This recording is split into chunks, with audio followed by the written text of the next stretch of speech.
I'm going to do a slightly unusual thing today. I'm going to talk about, I'm going to begin with the death mask of Oliver Cromwell, which I've chosen from all the exhibits owned by the Ashmolean. I couldn't get the actual mask because it was hidden away in Swindon or something. But I want to talk about this mask because of how it speaks to what I also want to speak about tonight, which is the deathly afterlives of Shakespeare's Macbeth. Now, a few very unscholarly remarks about Oliver Cromwell, who's a very strange, difficult figure, I think, in British history. And I see him, as an Australian, I see him as something like Britain's repressed imaginary, a kind of annihilated alternative parent.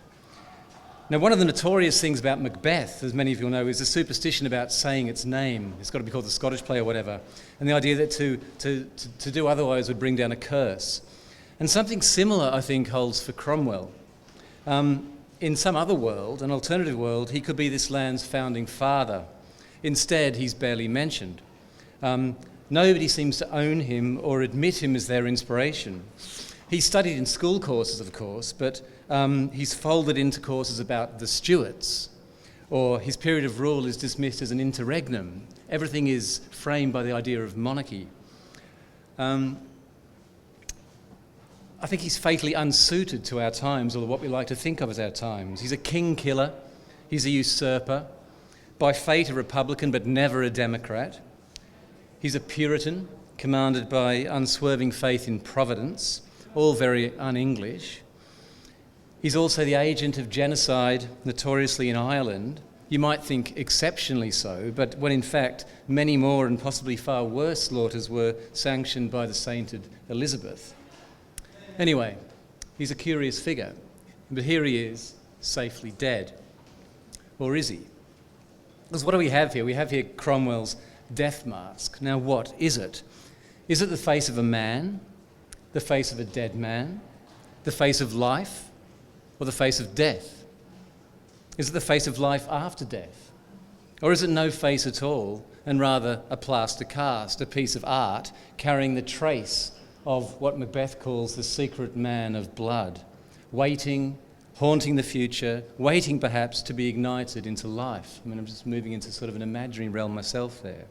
Now, in all of this, I want to suggest Cromwell is a sort of shadow of Macbeth. He's, as I said, the repressed imaginary, the tyrant and butcher, this Macbeth, we pretend is other to everything we hold dear, who we pretend is dead and buried, never to be repeated or to return. But then look at that death mask. Isn't it watching and waiting? There's one later. Where is it? There's Tom's. I'll come back to them, but there's another image here. You get a different perspective on it. It looks to me like he's sort of quietly smiling, waiting for something, even now. Now think about Macbeth, the play. Now nothing in Macbeth is safely buried. The plays begin with reports of a fearsome battle that the captain says was like another Golgotha. Golgotha is the place, of course, of Calvary, of Christ's crucifixion, but also it's the place of dead men's skulls. Now that phrase, another Golgotha, seems to both describe and prescribe the actual scene of the play's action, a place of dead men's skulls. This is the actual topography, the geography of Macbeth. But it's another Golgotha, the dead return. Crucifixion delivers resurrections of the most terrifying kind. The play ends with another dead man's skull, Macduff holding up and saying, "Behold where stands the usurper's cursed head, the time is free." So says Macduff. But is the time free? He says the head stands, and it's a very strange word. How can a head stand? It's as though given its own uncanny automatism, like some sort of Pixar animation. And what in fact is held up to us? Some hoary old theatrical prop, a papier-mâché confection filled with pig's blood or turnip peel or something. In place of a corpse, we get a death's mask. Now, where Macbeth is, the supposedly dead character, who can say? He doesn't die on stage. Is he dead at all? I'll just read a little quote from a famous moment from Macbeth when he says, this is during Banquo's feast, when Banquo's ghost appears at the feast, and he says, The time has been that when the brains were out, the man would die, and there an end. But now they rise again, with 20 mortal murders on their crowns, and push us from our stools. So might the death mask rise again? Now, it's this kind of thinking that's helped to inspire a book that's just about to be published of mine called Macbeth, Macbeth, which I've written with Ewan Fernie, and which features pictures, illustrations by Tom de Freston, who's just down there, published by Bloomsbury, which is a repetition and sequel of Macbeth, which imagines that the porter has 3 children who grow up to repeat in very different ways the story of Macbeth. Now, I want to read now just a couple of 2 or 3 short extracts from the novel, which traces the passage of Macbeth's severed head, his undead face, his unkillable skull, seeing it as a kind of mask of death that haunts and tempts and shades into every character in the story. So I'll read 3 extracts. The first one is early in the book, when the porter wakes up on the morning after the battle.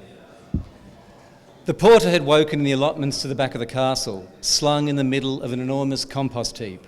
He rubbed his eyes and scratched and spat. Down below, he could see the branches the invaders carried before them, lying across the field like bones that refused interment. The sight of that wood nearly killed him. He started a wobbly jog, balancing on the raw balls of his feet, and within minutes was surrounded by trees.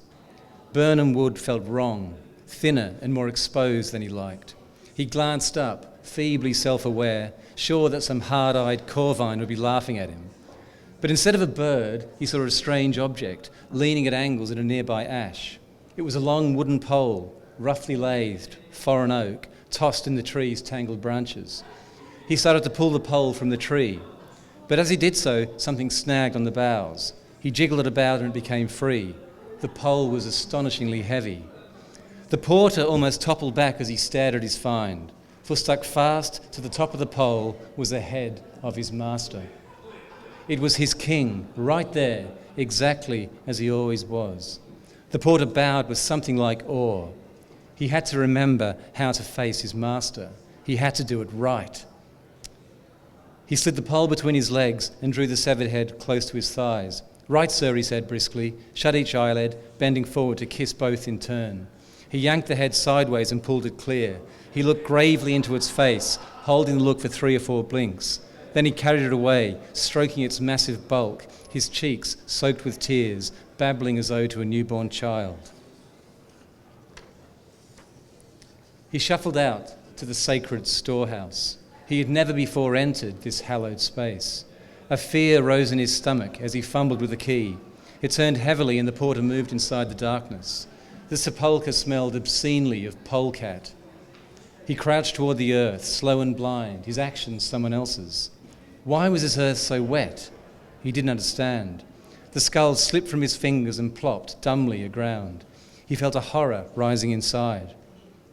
He wasn't up to this.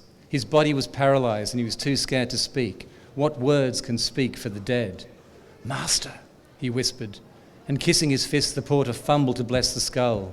It was slimy to the touch and invisible, not of this world at all. He started to speak again, but his mouth was parched and the words choked on him. He was never trained for such duties. He was a porter, and there were trespassers too far. He stumbled for the door and returned, panicking into light, crossing himself like a fool. And then later on, there's a battle, and a particular moment in the battle. I'm just going to go right to the end of the battle, and a particular moment. The field looked peeled, as though the rind had been taken off the world. It could almost have been beautiful, gorgeous vermilion, the carmine of love, a return to hopes long lost, but it was not. Scotland's skin was all torn off. Everything was painted wounds. Sod's eyes looked upon such scarlet, such savage scarlet, as though hills or green or wild thyme had never been. He sank down and picked up with his fingers a flung-free human organ. He didn't know what it was, a kidney, a liver, a heart. It was so spongy and innocent that tears welled in Sod's eyes. He touched his cheek with the organ. It was very warm and wet, like a burnished cauliflower. He caressed his cheek with a fist-shaped thing and kissed its dappled tissue. It reminded him of something lost. He couldn't quite think what.